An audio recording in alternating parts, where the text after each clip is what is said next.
Kinsa man ang labing dako, ug pasabot kinsa man ang labaw, kinsa man ang gamhanan. Walay tao nga naa sayang mayong hunahuna nga mukuha og bata kay himuong modelo or example sa pagkadako, sa pagkagamhanan. Kay sa ilang panahon o bisan gani sa atong panahon, kung pangutan-on tag kinsay dako, labaw ang naa sa atong hunahuna kadtong mga tawo nga dunay kapasidad, no? Nga mudumala o gani dunay kapasidad nga muguba or mudaot sa uban. Dunay gahom, mo nay dako. Kita bisan gani sa mga bata, kung pangutan-on, inikadagko ninyo unsa man inyong gusto nga kabuton. Ang idea sa bata, sumala siguro po sa ilang nakita sa katilingban o bisan sa ilang pamilya, no, o bisan sa ilang gipanglantaw nga mga salida kaya sa cellphone, di yun na magpaubos, kundili kadtog yung sila mo'y tan-ahon, no? Sila mo'y sikat, basta dako sila sa katilingban.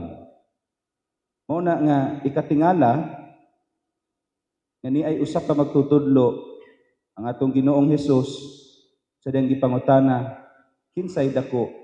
Bata mao'y gikuha. Unsa may naa ang bata? Ang bata dili makahadlok, no? Di mata mahadlok anang bata. Idiglantaw nato sa bata, kuyang. Pwede ulog-ulugan. Pero nganong bata man ang gikuha ni Jesus na modelo sa labing dako sa gingharian. Mga igsoon, ang pinaka-example gyud sa pagkadako mao si Jesus. Na bisan tuod naghupot siya sa kinaiyang Dios, no? Dili lang kay divine nature ang naa niya. He is a divine person.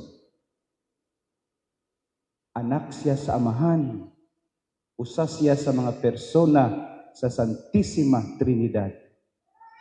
Pero sa nahitabo, tungod sa iyang gugma kanato, nanaog siya gikan sa kinatasan ngadto sa ubos. Nahimong sama kanato tao. Namatod pa sa description ni San Pablo, bisan tuod siya Dios, wala siya makigtupong sa Dios, kundi gisulob niya ang kinaiya sa tao o kinaiya sa usa ka ulipon nga nahimo siyang tao sama kanato. Buot pasabot ang Dios nga gamhanan, no? Kung imong imaginon ang iyang presensya palang daan, mabungkag ta. Mabito tong si Moises pagsaka sa bukid sa Sinai.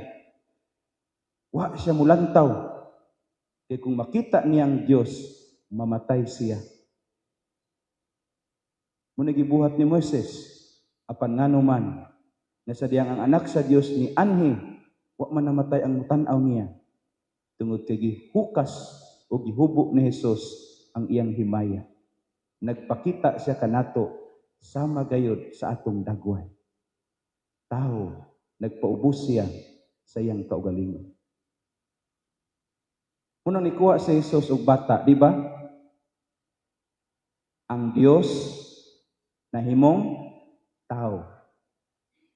Pero kung imong lang taon kadtong panahon na ang Dios nahimong tao, kadtong tao bata. Mo bitaw to, na kung lantawon sa mga Hudiyo, mao niyang atong hari, Mesiyas, bata, nga dependent ra sa iyang mga ginikanan. So ang importante di ay nato, pagka mapaubsanon, niya walay tawong magpaubos kung wala siya'y gugma. Kung balikon, walay tao nga magpaubos kung wala siya'y gugma. Ug ang gugma, dili lamang na pagbati, kundi ang pagpili o pagbuhat sa unsay maayo. Nya kanang maayo gikan man na sa Dios. Ingon ang Ginoo, mahisama unta tas bata. Doon ako'y pag-umangkon. Bata pa. Inig mangayo. No? May pangayuan ka ba? Doon maglantaw man ta sa kaayuhan. Kini dili pud ma-spoil. Pero doon nag-power ang bata. Gawas nga attractive. Kung ang bata mangayo, nya mo focus lang yung ka, maglisod yung ka, ug balibad. Amen? Imagine ninyo, kamo mga apuhan, ginikanan, kabalo mo anak. Labi na gyud sa apuhan, na makig-away pa kung unalan sa ginikanan, timulaban. Dunay power ang gamay. Dunay power ang bata. Na ang dako nga pangayuan, maglisod o balibad. Mao siguro ang Dios miingon, may sama unta ta sa bata, na kung mangayo ta niya, maglisod siya balibad.